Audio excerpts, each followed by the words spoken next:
পুরো আকাশ কিন্তু অন্ধকারে ছেয়ে গেছে। আজ পূর্ণগ্রাস চন্দ্রগ্রহণ। বাংলাদেশ থেকে দৃশ্যমান। সন্ধ্যায় কিন্তু আপনারা দেখতে পেয়েছেন যে মস্ত বড় একটি চাঁদ উঠেছে। যে চাঁদের জ্যোৎস্নায় পুরো একদম সমস্ত ধরণী যেন আলোকিত হয়ে গেছে। সেই চাঁদই এখন কালের গর্ভে চলে গেছে।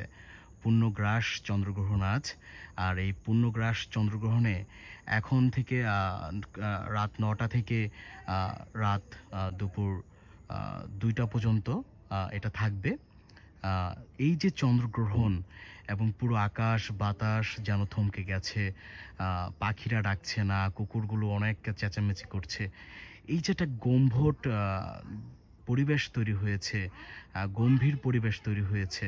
আপনারা দেখতে পাচ্ছেন এত বড় একটি চাঁদ যেন চলে গেছে কালের গর্ভে।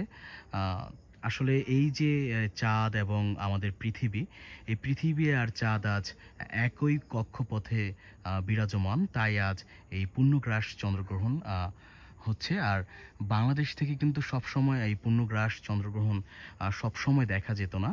আজ কিন্তু আমাদের ভাগ্য যে এই পূর্ণগ্রাস চন্দ্রগ্রহণ আজ বাংলাদেশ থেকে দৃশ্যমান।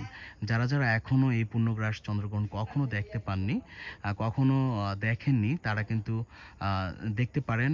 ঘর থেকে বেরোলেই এখন দেখতে পারবেন এই পূর্ণগ্রাস চন্দ্রগ্রহণ। সকলকে আমন্ত্রণ রইলো। আর সকলের প্রতি শান্তি বর্ষিত হোক। আর আজ এই পর্যন্তই। ভালো থাকবেন সকলে।